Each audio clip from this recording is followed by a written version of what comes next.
Hello everyone, my name is RWBY and welcome to this RWBY News Roundup video. There have been quite a bit of RWBY news lately with the start of RWBY Volume 9. It's a bunch of little things that you probably wouldn't have seen if you don't follow the cast and crew on Twitter, but they are still rather important. First off, if you have been out of the loop, RWBY Volume 9 is exclusive to Crunchyroll Premium for an entire calendar year, which is $7.99 a month. Volume 9 premiered on February 18th and is 10 episodes long. The finale will air on April 22nd. The first piece of this news roundup is unrelated to RWBY proper. These are a bunch of figures that were all technically made for the RWBY Ice Queendom anime. The first couple are up for pre-order until mid-April, and the anime-exclusive Nightmare Design figures are no longer up for pre-order, but they will become available again in April. And that anime's Blu-ray release was delayed until July 28th of this year, so that it can include an updated opening animation as well as refined animation for some of the cuts of the show itself. We have known that for a while, but I don't believe it's ever made it into one of my videos, and they just revealed the box art for it, so now you know. Now for news about RWBY Volume 9's music.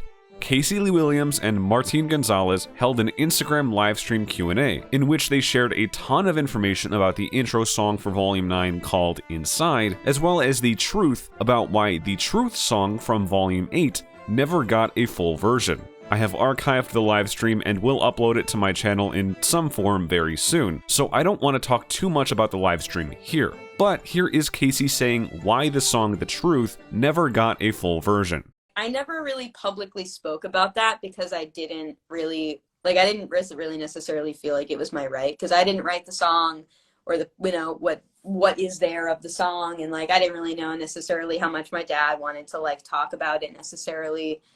But I'm glad that what was written for the show and for the scene got out there. I knew people were not going to be happy that you didn't get a whole song, but the truth is, what would have been and what I think we had envisioned for that song would have been a huge undertaking. And at that point already that we were at in Volume 8 with in the point that my dad was at with writing the music, it was just too much.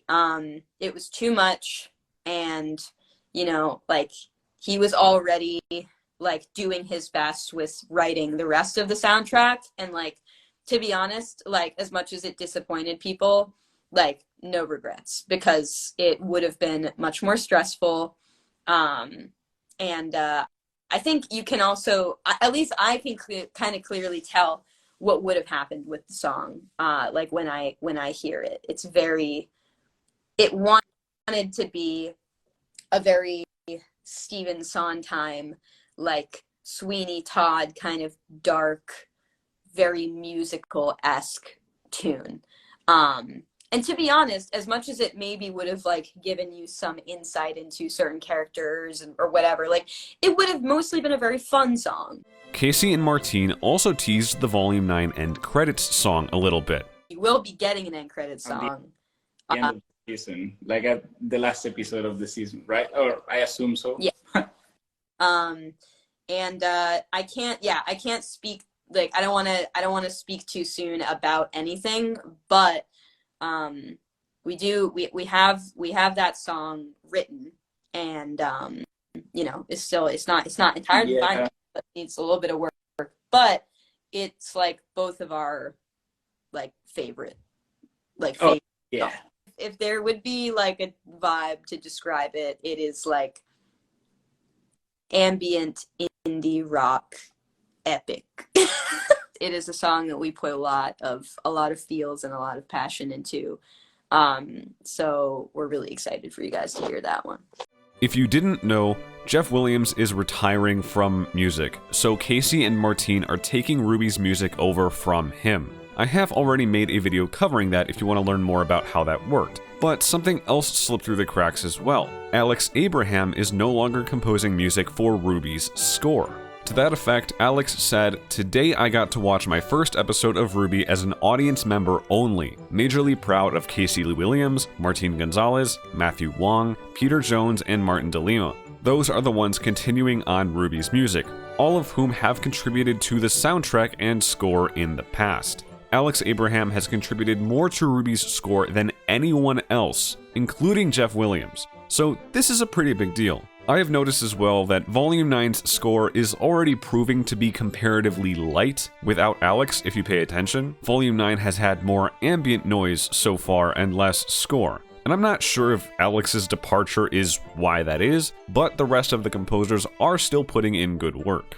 Next, there is a series of behind-the-scenes videos for RWBY, coming out every Tuesday during Volume 9, on Twitter and on the Rooster Teeth Animation YouTube channel. In the first one, they shared that a departure to an Alice in Wonderland style of place after the fall of Atlas had been planned since after Volume 1 and before Volume 2. So Volume 9, a little bit different from the rest of RWBY that we've seen before. So where did the idea for Ever After come from?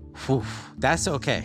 That's a big question. There's a lot of history there. So way back in the day, this is like, I think between Volume 1 and 2, we had this idea of like, yeah, we could maybe do an Alice in Wonderland kind of themed thing that was actually going to be a tangible place that was between the fall of Atlas and what came next. And that was 8 years ago at this point. If you're like me and you like behind-the-scenes stuff, I would keep an eye out for that series. There was also a Volume 9 Chapter 1 watch party in the Rooster Teeth Discord server this past Saturday. It was not archived anywhere, but showrunner Carrie Shawcross and episode directors Dustin Matthews and Issa Badiola were there, and they teased about what's to come in RWBY Volume 9 by sharing which upcoming chapters were their favorites. But even more interesting was the episode that Issa didn't say. I thought this could be fun. Issa, Dustin, do y'all have a favorite episode? Obviously don't say why. Do you mean volume? Dustin, go. For the whole volume? Like this volume, yeah. Okay, I think 4. Okay, yeah, I like that one a lot. I guess I'm That's biased. like 2 weeks away. Oh, yeah, 4. That was when, like, even when we got the scripts that I was like, Carrie, if I can please do that. Yeah. That's right. And look, you have to be scared for 4. 4, it doesn't, just because Dustin wants it doesn't mean that it's a scary one. Yeah, It could be a really fun one.